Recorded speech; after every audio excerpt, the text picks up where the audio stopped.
Apple Card is a different kind of cashback rewards credit card. You earn up to 3% daily cash on every purchase every day. That's 3% on your favorite products at Apple, 2% on all other Apple Card with Apple Pay purchases, and 1% on anything you buy with your titanium Apple Card or virtual card number. Visit apple.co/card calculator to see how much you can earn. Apple Card issued by Goldman Sachs Bank USA, Salt Lake City branch. Subject to credit approval. Terms apply.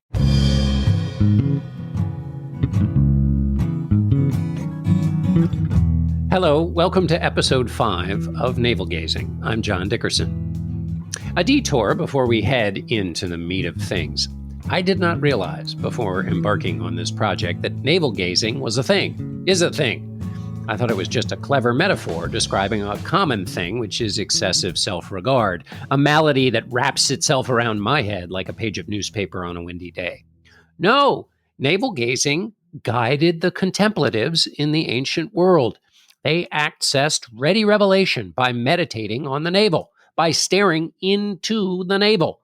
It even has a Greek word to describe it, and like yogurt, anything associated with the Greeks is immediately elevated.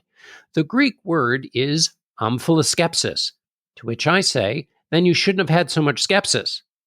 You may write that off as a drastic dad joke, and you'd be right. It may have even caused you to interrupt your jogging like you'd gotten a bug in your ear. But this remark is in the tradition of 1950s Borscht Belt comedians who tickled their audiences at Catskill retreats by playing with Greek words. In other words, I'm giving you a historical tradition. You've heard this joke, perhaps. The classics professor goes into the tailor and pants shop carrying some trousers. Euripides? Yeah. Eumenides? Over at the sales rack, a man lifts up a pair of trousers and said, Alcibiades. That last little bit is not part of the classic joke, but I've always been interested in Alcibiades, who was an Athenian general who fled to Sparta and essentially switched sides. But you'll have to wait for the 18-part Alcibiades podcast to get the full story on his treachery. For the moment, Alcibiades plays a role in an intergenerational anecdote I've always liked. Alcibiades was telling Pericles, who was 40 years his senior, how best to govern Athens. This did not amuse Pericles, as any advice from younger people doesn't amuse older people. Alcibiades, Pericles said, when I was your age, I talked just as you do now, to which Alcibiades responded, how I should like to have known you, Pericles, when you were at your best. I learned this story of the age-old tension between the wisdom of age and the urgency of youth from a book of anecdotes in my mother's library. I still know what's hers and what's mine, though our books have been mixed on my shelves for nearly 30 years since she died. That may be why I associate this book and the act of anecdote telling with something antiquated. I don't know if we have anecdote tellers in our age. Mom's generation exchanged witty stories all the time of this kind between martinis. Somewhere close at hand, there were cigarettes standing in a silver cup. I am sure of it. My stepfather was told by his mother, you are the kind of person to whom interesting things are always happening. This is a definition of what I think the life of the anecdote teller is, a life that has a store of interesting things happening to it. In the introduction to this book, The Little Brown Book of Anecdotes, there is a useful distinction between Anna and anecdotes. An anecdote is defined as a usually short narrative of an interesting, amusing, or biographical incident. Anna, on the other hand, is bric-a-brac, personal miscellany, lint collected in the blue jean pockets of experience. Anna is impervious to storytelling. In this category, we might put most remembered dreams, tales about great meals eaten, exquisite golf clubs that are really working for you, and generally anything that makes you a bore at Thanksgiving. But bric-a-brac can also be high-minded philosophical bullshit. Just the kind of dangerous stuff we flirt with here, where ideas become too abstract and conceptual. The trouble with you is you write about things, the poet Wallace Stevens sniped at Robert Frost, to which Frost reportedly said about Stevens's abstract poetry, the trouble with you is you write about bric-a-brac. A former producer of mine, Mary Hood, once told me the way to rescue any story that appears to be doomed to be Anna and shine it up into an anecdote is just before it runs out of gas, you say, "And then I found $5." It pulls you right out of a nosedive and brightens the eyes of all in the room, assuming your Anna has not already caused them to flee from it. Careful of using this trick too many times, though, or people will think you spend your day head down looking at the ground for $5 bills like you're examining your navel. Mary Hood and I did actually run out of gas once following some campaign somewhere in a rental car on a highway after eating lunch at a Cracker Barrel. But then we found $5. Anyway, back to the navels.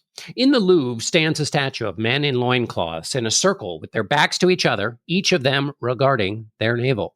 That's what Wikipedia says they are doing anyway when you look up the entry for navel gazing.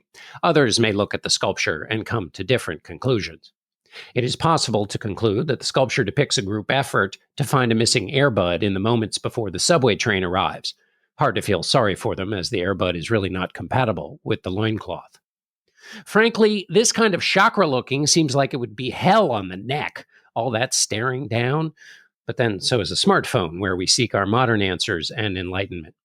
Navel gazing seeks enlightenment through long looking at the chakra that apparently resides in the navel. In the Hindu and yogic traditions, the navel chakra, known as the Manipura, is believed to be the center of personal power, self-esteem, and willpower. It must be a wee little chakra. But after the last chapter on patient noticing, I'm not going to sneer at anyone who spends an afternoon by the brook having a long look into the thimble belly chakra. So, what awe is bubbling in the chakra today? We're a few minutes in, and I haven't even announced this episode's notebook entry. Below 1016, the subject of our last episode, written in Notebook 75 on page 9, just a page or so from the one that started this series, it reads, Onboard memo for Laura. Yes, now I do recall. In the fall of 2021, I had just left 60 Minutes for CBS Sunday Morning in what apparently is my goal, unbeknownst to even myself, to work for every CBS News show there is. If this sounds like another life transition, that's because it is. If you could turn to page 6 in your official navel gazing workbook, you'll see that in the transition tracker, in addition to an eldest son left for college, a dead dog, a move of body and possessions, there was also a new job. 4 of those life changes Brad Stulberg writes about.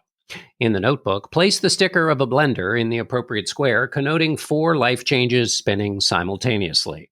If you seek an ordered life, the Ordered Life Manual suggests right there on page 1, don't choose to go through moderate to large life changes at the same time. Combining transition overwhelms the system. Known side effects include proclamations made into the quiet living room in the middle of a Sunday, which, as you will remember, is just the kind of behavior that kicked off this award-winning navel-gazing podcast. But who was Laura, and aboard what was she onboarding? Laura was my new colleague. Laura Doan is her name.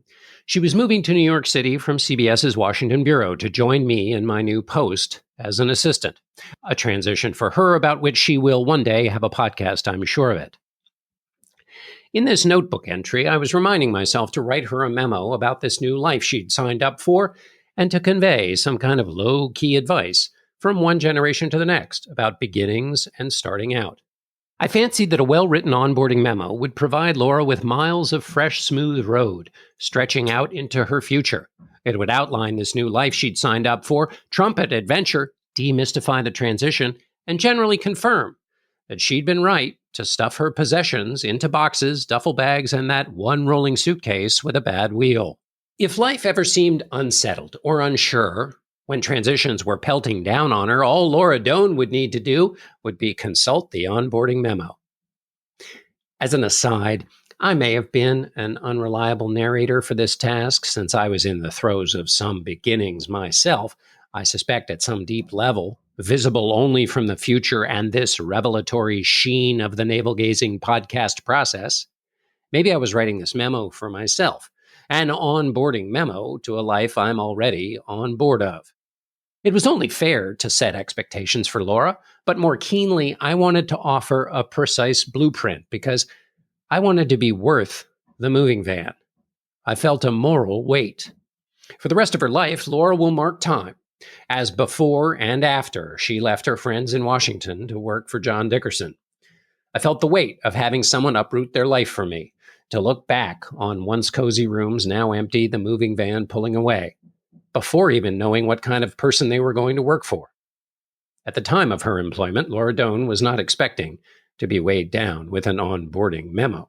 Her focus was on getting to know roommates she'd only met through organizing emails and learning the unfamiliar parts of Brooklyn, a barista in every passageway peddling entrepreneurial facial hair, looking a good deal like an infielder from the early days of baseball.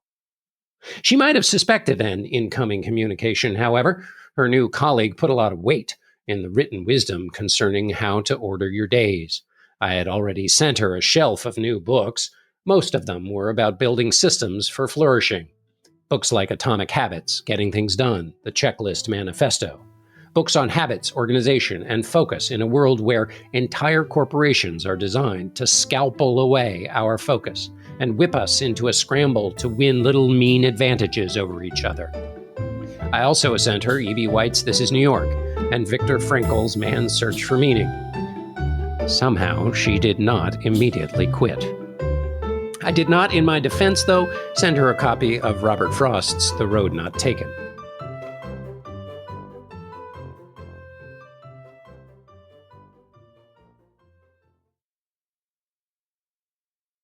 This episode is brought to you by FX's The Veil, starring Elizabeth Moss. FX's The Veil is an international spy thriller that follows two women as they play a deadly game of truth and lies on the road from Istanbul to Paris and London. One woman has a secret, and the other has a mission to reveal it before thousands of lives are lost. FX's The Veil, now streaming only on Hulu. This episode is brought to you by Audible, the destination for thrilling audio entertainment. My thriller that I'm listening to on Audible, or have been listening to recently, is The Wager by David Grann, who was, as everybody probably knows, the author of Killers of the Flower Moon. When you're listening to The Wager, the imagination does something, and I swear I felt like I was on the ship. I mean, that's also in part because the description of life on the ship in the various different levels and how they pass the days is so rich and detailed. Plus, it's an incredibly thrilling story of shipwreck and survival and the court-martial and the surprises. So check it out. Audible members can keep one title a month from the entire catalog. New members can try Audible now free for 30 days. Visit audible.com/navelgazing or text navelgazing to 500-500. That's audible.com/navelgazing or text navelgazing to 500-500 to try Audible free for 30 days. Navel Gazing is sponsored by Field Notes. This morning, I was going for my morning cup of coffee, and my Field Notes that I carry in my back pocket, at the moment, as I've mentioned, it's the Spirograph version, is my morning companion now with coffee. I have completely dropped the phone in the morning because we've got to defend the morning, and the Field Notes is now what I open instead of my phone.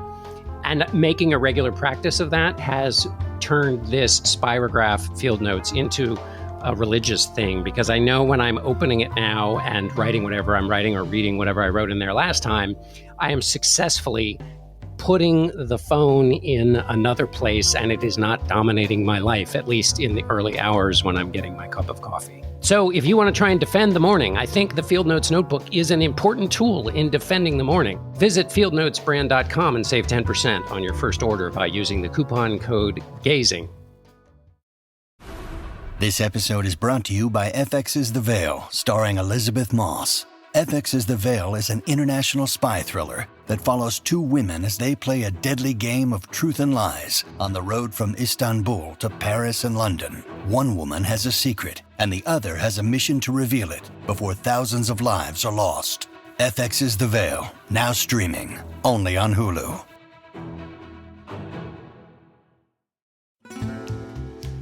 Can't wait for next week's episode? Listen to it now. Immediately unlock the next episode of Navel Gazing by subscribing to Slate Plus. Your subscription also gets you ad-free listening across all your favorite Slate podcasts, plus a weekly member-exclusive segment on the political Gabfest. Join now by clicking subscribe at the top of the Navel Gazing show page on Apple Podcasts, or visit slate.com/navelgazingplus to get access wherever you listen.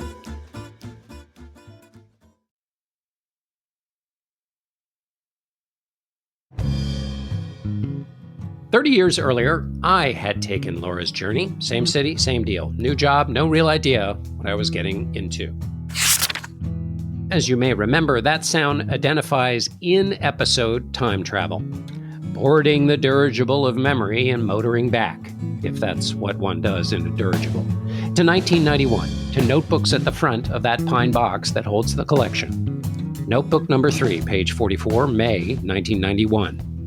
We've now jumped in time more than 30 years. How's everybody feeling? No one get the bends? Notebook number 3 is dark blue, nearly black. Smytheson is the maker of the notebook. Leather cover, fit exactly into the back pocket, probably the back pocket of jeans, since I was in college at the time I carried it. Pages are Bible leaves, thin, whispery when you turn them. Fancy. My father bought one for me when he visited me in London at the start of this habit. If I was going to carry a notebook, he thought, it should be better than the clump of drugstore pages speared with a wire loop that I was carrying at the time. Now I write in a plain cardboard field notes notebook, my favorite. I'm guessing my younger self liked the status, though, of those Smytheson books. It showed I'd arrived, though, of course, I had no idea where I was heading. The entry I'm looking for in notebook number 3 is this one. June 17, start job. Good stuff. That sounds like a haiku. It's the note I made during my first meeting with my boss in New York in the spring of 1991 when I'd traveled there to meet him.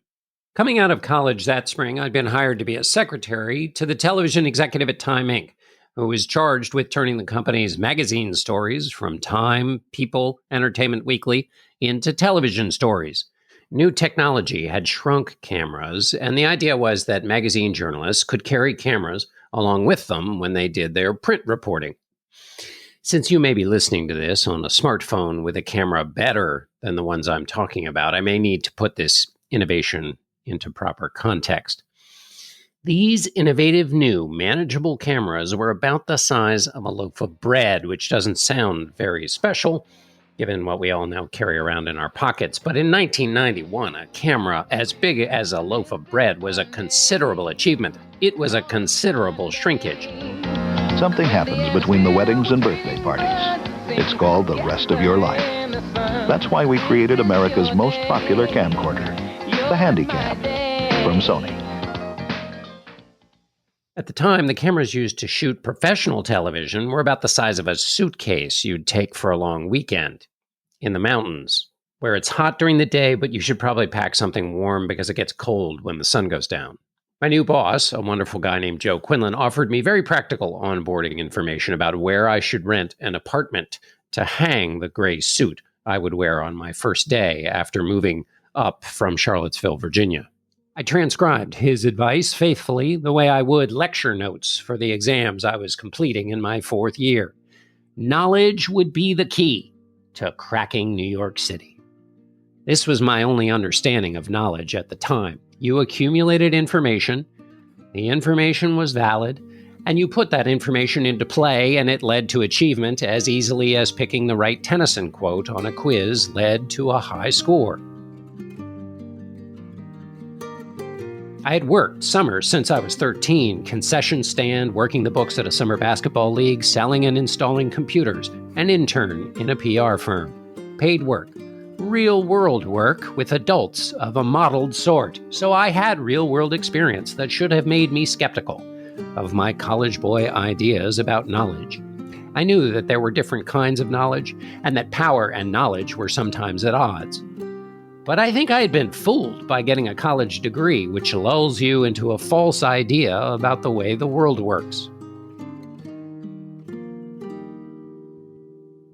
30 years later, I would try to find wisdom to impart when I was on the other side of the table, the boss looked to for guidance. At this point, though, age 22, I was a head-down faithful scribe learning about New York's neighborhoods. Notebook number 3, page 46, May 1991. Tips on buying, crossed out, renting in NYC. Ask about a broker. 20s and 30s East Side, Murry Hill. Live on no major avenue. Interest-bearing account for security deposit. Medeco Locks. Medeco Locks. Oh my God, Medeco Locks. And oh my God, you pronounce them Medeco, not Medco. For 30 years, I've been mispronouncing Medeco. But forget that. Medeco Locks. This is the kind of onboarding information a person could really use. Medeco Locks are hard to pick. You can't drill through them. They're durable, and they have keys that are hard to duplicate. But in a few minutes, I'm going to have a copy of your front door key. And in a couple weeks, I'm just going to walk right in and help myself to whatever. Wait a minute. This is a Medeco key. Only a Medeco locksmith can make a copy of this. And only with the key owner's permission. Today, they are on every New York apartment. If I were to advise Laura to look for a Medeco lock on the apartment she was looking for, it would be like advising her to look for an apartment with a floor. You see, floors are a real benefit in any apartment. I mean, they keep you and your stuff from losing out to gravity. But in 1991, Medeco locks were a fresh topic on the mind of apartment dwellers. This particular brand of lock was a thing you were told to look for because standard door locks were too easy to break through, and you didn't want to have your door broken through. What break-ins were such a thing that the kind of lock you had was that vital? Medeco products offer the highest level of protection against physical attacks, says the company's advertisement, and physical attacks were happening. It wasn't just the theatrical production of Cats that was assaulting New Yorkers in the early 1990s. Local news reported that women were followed to their apartment and attacked just after they'd shut the door by attackers who shouldered their way past the weak standard door locks. Did this really happen? Yes, John, it really did happen. That's Anne. You remember her. She wanted back in here. She moved with me to New York that year. We were dating, but not living together. We were not heathens. I definitely remember the fear that pervaded our arrival in the city. The next line in the notebook from Joe's list of things to know about apartment location attests to this air of menace. Amsterdam between 84th and 85th is crack corner, I wrote down dutifully. This was not a recommendation, but a warning. My new city had open-air drug markets. Take care or you could wander yourself into one.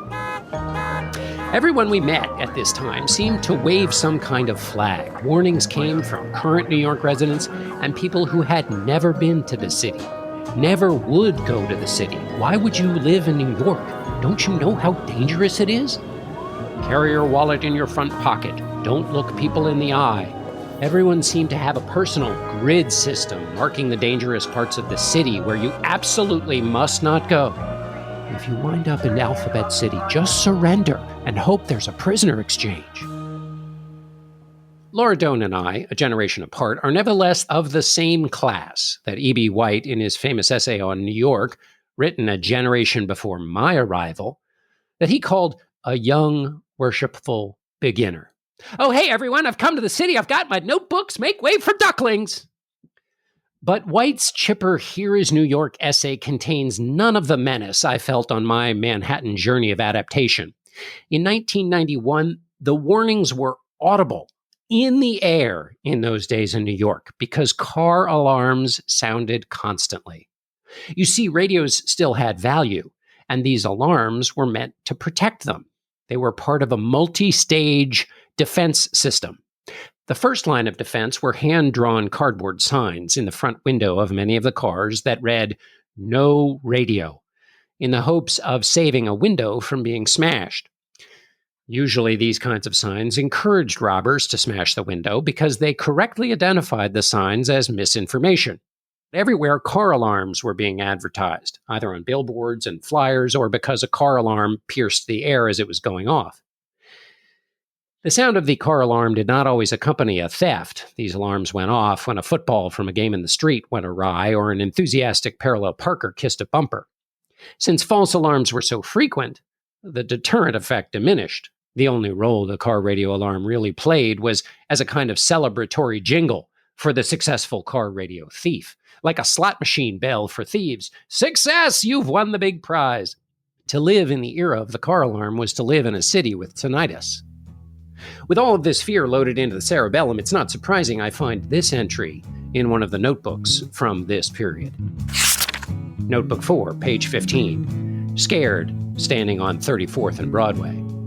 That's Hell's Kitchen, which you don't need an onboarding memo to know does not seem like the kind of place you want to get caught standing on the street corner examining your chakra. This was true in 1834 also, where Davy Crockett, yes, Davy Crockett, king of the wild frontier, was also scared standing in Hell's Kitchen. I thought I would rather risk myself in an Indian fight than venture among these creatures after night, he wrote of the predominantly Irish neighborhood. I said to my friend, these are worse than savages. They are too mean to swab Hell's Kitchen. It is Crockett who is credited with giving Hell's Kitchen its name. I wrote Scared Standing on 34th and Broadway to combat the sense of looming contusion I carried with me. Not to dispel it by naming the fear, but on the theory that if I looked like I was doing something purposeful, writing in a notebook, no one could draw the conclusion that I was completely out of place and therefore ready prey. You may remember this strategy from episode 2. Every empty metal barrel, panhandler, and booming radio menaced. The notebook was a shield, a place to hide. Upon reflection, this was an unsound practice. Imagine you spent your days looking to do harm to those on the street, which is just the kind of person I imagined was out there waiting for me in New York City. You would not pass over the shaky guy head down in his little notebook. Instead, you'd zero in on him like he was an in-store display for pigs in a blanket. Reading the next notebook entry from the moment in Hell's Kitchen, $6 cab fare. Offers fresh relief, even 30 years later in the safety of my apartment as I remember exhaling into the safe harbor of the cab, the slamming trucks and car alarms on the other side of its door. Another entry from the same period. Notebook number 4, page 42, Getting Lost in the Village. Oh, the energy I wasted getting lost and not admitting I was lost. I strained muscles I didn't even know I had, trying to show no outward signs of newness. Even little acts like folding a newspaper with one hand on the subway seemed to me designed for the purpose of identifying the new arrival. Native New Yorkers could do the single-handed fold with such ease, not like a parlor trick done in pristine conditions, but while holding onto a subway pole as the car shook, rumbled, and made you wonder if you'd updated your last will and testament. To fold a newspaper in these conditions? Such elan. The subway newspaper reading also reminds me of what people did with their necks in the period mankind inhabited between ancient world chakra looking and staring down at the iPhone. If you had confronted me with a newspaper and made me fold it with one hand while trying to keep my balance on a moving subway, the pages would have pooled around my feet like a moat. The forces of harm would have set upon me and served me for dinner with a nice root vegetable. My favorite story about immediate censure of the newcomer, which is probably apocryphal, is of a new member of parliament who stood to make his first remarks in the new job. Just as he was reaching to his full height and commenced to push out words into the grand space, a member of the opposition stood and shouted, "Resign!" This terror of being out of sync with the moment propels much of British comedy. It's captured in a Monty Python sketch called The Silly Job Interview, where John Cleese interviews Graham Chapman for the management training course. Every natural thing that Chapman does works against him. The tests get more and more absurd until Cleese rings a tiny bell and says, "Good night," and then looks to Chapman for a response. When he doesn't get an immediate response, Cleese counts 5, 4, 3, 2, 1. Right.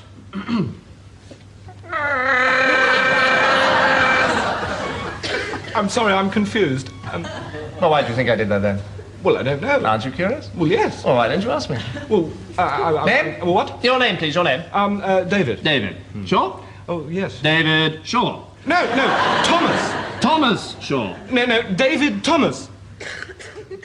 The message of the sketch was clear. Life was a test where whatever knowledge you bring from your careful study is automatically the wrong answer. So the picture you're getting of me from 1991 is that I did not stride down the avenues like Alcibiades, blazing new strange paths for a fresh generation. Instead, in order to keep from doing the least little thing wrong in New York City in 1991, I greeted events like a clandestine operative. I studied people on the subway who could fold their newspaper, but I tried not to look at them like a student on a class trip. I lived in peripheral vision. Take note, but don't get caught taking note. Also, avoid allowing mouth to go slack. This put me in a state of double readiness. Any move I might make that would risk uncovering me had another move on deck that I would deploy to cover up for the misstep of looking like a person who had no idea what they were doing. For example, in New York, if you want to hail a cab, you must look to see if the light atop its roof is on. If it is not on, it means the cab is not available. Take no note of the cab. Look like you're posing for a boutique ad campaign of some sort. Do not spear your hand into the clouds at just any old cab that approaches. I did not know this, of course. When I tried to hail a cab that didn't have its light on, which meant I shouldn't have been raising my hand to hail the cab because no light meant the cab was occupied, I'd then realize this and I'd try to play it off. I'd lower my hand and smooth my hair as the occupied cab whizzed by and its occupant and driver made side bets about how long I'd last before being turned into a lampshade. If there's one thing that is not thoroughly normal in any city or township, it's a man standing in the street who prepares to smooth his hair by first holding his arm aloft for 2 minutes like the Statue of Liberty. When I was riding the subway, an outside observer might think I was looking at the subway map to figure out if I'd gotten on the train going in the correct direction. But I wasn't doing that at all. I knew where I was going. I didn't need to look at a map. It might look like that's what I was doing. What I was really doing was studying the advertisements posted above the subway map. Advertisements for curing hammer toe and shearing away unsightly body hair. I'm not sure my careful attention to these commercial inducements improved the stranger's opinion of me, which I would only learn later didn't exist because the stranger in New York is too busy living his or her life to take note of some dumb kid too jumpy to look at a map. This indifference, of course, is true of nearly all human behavior, no matter the city. Since I didn't study the subway map when I was supposed to, I wound up going the wrong way on the subway a lot, which means I gained a perverse skill in getting off the subway, crossing over to the correct side, sweaty with the surge of alteration, and heading back in the other direction. As I go over these 30-year-old entries in light of this more recent one devoted to the onboarding memo, I realize I could have saved myself a lot of energy. In 1991, I thought the New York lesson of my arrival was this: never look like you're new, need help, have gape-mouthed wonder. Heavens, don't take joy in passing weirdness. If you do, the world will take advantage of you. My sense of suspicion and fear of putting a foot wrong meant I arrived in New York with exactly the wrong mindset. I crouched instead of placing my open face to the world. I didn't use the time to get used to the itchiness of new things. This didn't just lead to wasted activity. It blocked me from taking advantage of the chance to learn the loose flexibility that makes it easier to have creative ideas, and the skill you can build for tolerating newness and uncertainty. As John Cleese, the author of that Monty Python job interview sketch, would say years later in a speech about creativity, so you cannot be playful if you're frightened that moving in some direction will be wrong, something you shouldn't have done. I mean, you're either free to play or you're not. As Alan Watts puts it, you can't be spontaneous within reason. So you've got to risk saying things that are silly and illogical and wrong, and the best way to get the confidence to do that is to know that while you're being creative, nothing is wrong. Cleese was explaining the conditions in which one must put themselves to be creative. The speech was to managers in business. This is the kind of thing that's often done. Creative people are wheeled in to tell people in non-creative enterprises how to be creative. It's an onboarding memo to creativity. I came across this Cleese speech when I was rewatching the management training sketch as I was writing this essay, because I was searching for what's behind that desire to conform and the universality of panic that comes from being identified as a greenhorn. The durable wisdom I've come to is that new beginnings require two things: attention to getting the task right, that version of applied knowledge I learned in college. You can't go and get fired right away. But they also require being vulnerable and embracing novice status to keep from being too brittle. Because whether you are on one side of the desk starting a new beginning or you're on the other side of the desk engaging in your 10th new beginning, you're going to live a life of starting new things and fitting into new places. So you might as well get used to that from the very first time you do it. So if I could have tapped that version of myself clanging around the city on the shoulder, I'd have tried to convince me to turn away from the hammer toe advertisement and settle down a bit. Don't flee from the mistakes so quickly, or more precisely, don't treat mistakes as something you've got to jump on the express train to put behind you. Mistakes teach you. Now, that is a huge cliche. You'll find it on motivational posters available at a store near you. But while it's a cliche, it's one of those ruddy cliches that we don't put into practice. Or maybe it's one we have to practice to put into effect. Mistake making as a practice, as a muscle. If you haven't made a mistake recently, go out and make one. Here's what I mean. There's the thing you can learn from the mistake. The B train doesn't stop at local stops on the weekend. Fine, put that into practice, go the right way, do the right thing. But the second thing that mistakes teach you is adaptability, or being awake enough to be alive in the moment, not get thrown too much off course by the mistake, and therefore be a noticer still, even in the moment of maximum embarrassment. Be awake for what the new opportunity presents, because there's good stuff there. And to be at ease in uncertainty is the skill needed to see it, needed to find the cheering truth after anxiety, which is better than just being stuck with a lump of anxiety. Miles Davis said the greatest thing about mistakes: when you hit the wrong note, it's the next note that determines if it's good or bad. Herbie Hancock played with Davis, and one time Hancock hit a wrong chord at the piano. He was horrified. Davis slowed down for a beat and then played notes that fit into the new chord. Davis didn't hear it as a mistake, says Hancock. He heard it as something that happened, and then he dealt with it and found something that fit into that new moment. Stephen Colbert, when he was starting out in improv, trained himself at being okay with being uncomfortable, so he could be impervious to embarrassment on stage, leaving him alive to the performance in the moment, alive to play that second note.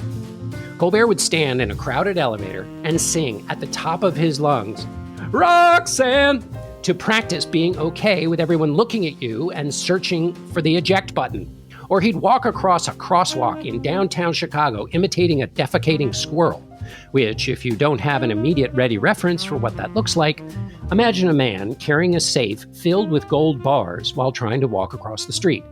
That's the posture we're talking about here. Engage the core. So that's what you want to be on the lookout for when starting something new, those moments to practice adaptability and keenness to the opportunity to play that second note. I don't think I ever wrote the onboarding memo of my intent, at least not the intent when I made that notation in the notebook in the fall of 2021. That's lucky for Laura and for me. I'm now convinced that the vibe you don't want to send as an onboarding memo writer is that there is one set of instructions that light the way to smooth operating, which is kind of the memo that I was thinking about writing. Because implicit in that is a rigidity that doesn't allow for the inevitable wonderful mistakes. Maybe the elegant thing to do for a person like me is to sit there with your horn on your lap and blow no trumpeting certainties. Not because you don't have them, but because you rob your colleague of adventure and progress. How to be a newcomer. This would be a useful memo for me to write, but experience clogs all that because the certainty required to offer instructions on being a newcomer means you no longer are a newcomer, and that makes me doubt the advice. But I shall sally forth anyway with some thoughts. The best thing I now conclude for a boss to say in this period is, you will get things wrong. Please do that. Your mistakes are your friend. For safety's sake, don't wander into the street when there is oncoming traffic, but invite exploration that might lead to mistakes. Now, we're not talking about being blasé. Mistakes from not giving a damn are not what I'm talking about. Instead, they should be mistakes that are the sign of intentional trying and risk-taking. You're trying to get the hang of a new place, but you're also working on becoming skilled at being new and correcting along the way, which is something that you will do again and again throughout your life because you're often going to be new in town or circumstance. Mastering the skill will be much more valuable than correctly knowing which subway line gets you to the Javits Center. There isn't really a subway line that gets you to the Javits Center, by the way. That was a trick. The obvious lesson for myself now is to create the environment for mistakes. Mistakes require a margin, and a lot of people aren't lucky enough to have a margin in life. They can't gamble at work and risk getting fired, or they've grown up being picked at, so that coloring outside the line prompts a conditioned, sweaty response. The poetry teacher Richard Hugo wrote in his collection of essays about poetry writing, if you are not risking sentimentality, you are not close to your inner self. You got to be okay with the embarrassment of looking sentimental, says Hugo, because only by bounding over into sentimentality do we learn how to inch back from going too far and say something that is true, evocative, worth posting on the refrigerator. Michael Kinsley, the founder of Slate, used to say, if you're not going too far, you probably won't go far enough. The stories this notebook entry kicked up out of my memory prompt what is now a familiar revelation from this podcast exercise in memory.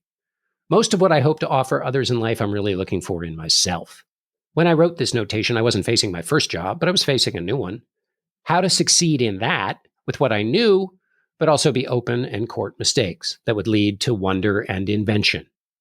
Back in 1991, I ultimately had to become more open to uncertainty, mistakes, and adventure because I wanted to be a reporter, and ambition is a powerful drug. Later, we'll giggle through the mistakes in that journey. My first man-on-the-street interview was almost optioned for a Broadway musical. It was so theatrical. I like to think of navel-gazing as progress in this project for myself. These noises I'm channeling into the conch of your ear. It's a risk. Such a risk that if you'd speared it at the end of a stick and waved it at me during my early time in New York, I would have run to the river and escape, noting perhaps in my notebook at the time that there was a crazy man waving opportunity to expose myself to strangers and have it recorded. Still, speaking now in this voice of this day, I still wish I were more alive to the messiness of the day. I suppose that navel-gazing, both the podcast and the practice, is an attempt to write an onboarding memo for ourselves in real time. Not an act of self-indulgence, but of storytelling to ourselves, the meaning-making that comes from looking at ourselves, that then produces some packet of notions we rely on in life, in meeting the challenges of the day. The life lived as story is not just a pleasing metaphor as we head towards the door of this episode. In writing and storytelling, the process asks us to lean on the material, to see what holds up, what yields universal experience, larger meaning, durable conclusions. In telling stories to ourselves about ourselves, we sift out the Anna, the bric-a-brac, even ideas that we once thought were so profound, so that we might keep the anecdote, the story that informs us. If we're lucky, these kinds of informative stories are the lasting reward for prying ourselves open in new, nervous circumstances to welcome in the dash and fun and joy and mistakes. We know about the inevitable dreary parts of our human story, transition, lonesomeness, fear. But if we're lucky, the stories that we've sifted for durable meaning offer balance to our days and a ladder out of the grayness, or when things feel a little dark and you're lost in the village. If nothing else in the process, you might find $5. Hey, navel-gazing listeners, you have sent so many wonderful emails, which I'm still going through. But today we're going to have one from Angela Pancella, and here it is. Hi, John. I, too, jot down my life in notebooks, and I, too, wrote extensively about traveling in Europe when I was young. But my favorite writing habit is a letter I write every year on the anniversary of the death of someone I cared about who died when I was 15 years old.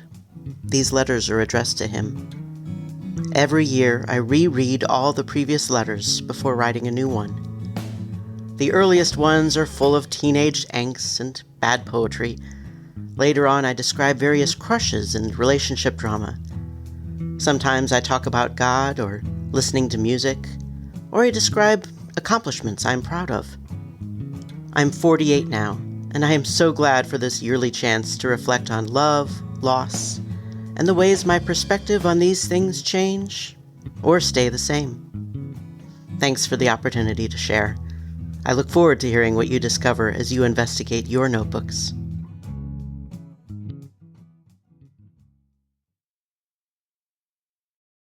Your brain needs support, and new Ollie Brainy Chews are a delightful way to take care of your cognitive health. Made with scientifically backed ingredients like Thai ginger, L-theanine, and caffeine, Brainy Chews support healthy brain function and help you find your focus, stay chill, or get energized. Be kind to your mind and get these nootropic chews at ollie.com. That's OLLY.com. These statements have not been evaluated by the Food and Drug Administration. This product is not intended to diagnose, treat, cure, or prevent any disease.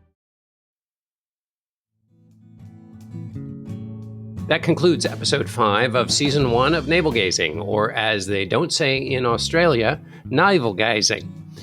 Navel Gazing is produced by Cheyna Roth. Alicia Montgomery is Vice President of Audio at Slate. Our theme music is by the band Plastic Mary. Remember, send your thoughts, notes, random incursions into your brain to navelgazingpodcast@gmail.com. Let us know about your reaction to this, your reaction to life. If you've gotten a notebook and started to notice things, I'd love to hear from you. navelgazingpodcast@gmail.com. I'm John Dickerson. Talk to you next week.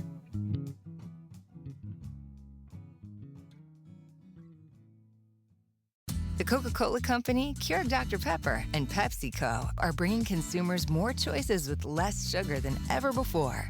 From sparkling, flavored, and bottled waters to zero-sugar sports drinks, teas, and sodas, consumers are taking advantage of these choices. In fact, nearly 60% of beverages sold contain zero sugar. To learn more, visit balanceus.org. Hi, this is Dahlia Lithwick, host of Slate's legal podcast, Amicus. If you're listening to this show, you might be interested in Amicus's live show that we're hosting in Washington, D.C. on Tuesday, May the 14th. My colleague, Mark Joseph Stern, and I will be talking to some amazing guests, including Sherilyn Ifill and a sitting state Supreme Court justice, all about how originalism, a relatively recently invented way of interpreting the Constitution, has taken over the Supreme Court and radically reshaped the law. It's been doctrinal rocket fuel for the conservative legal movement and facilitated the rolling back of abortion rights, the expansion of gun rights, and the obliteration of the separation of church and state.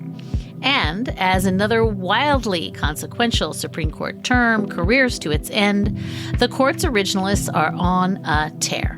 But there's something you can do about it, and we hope you'll join us in D.C.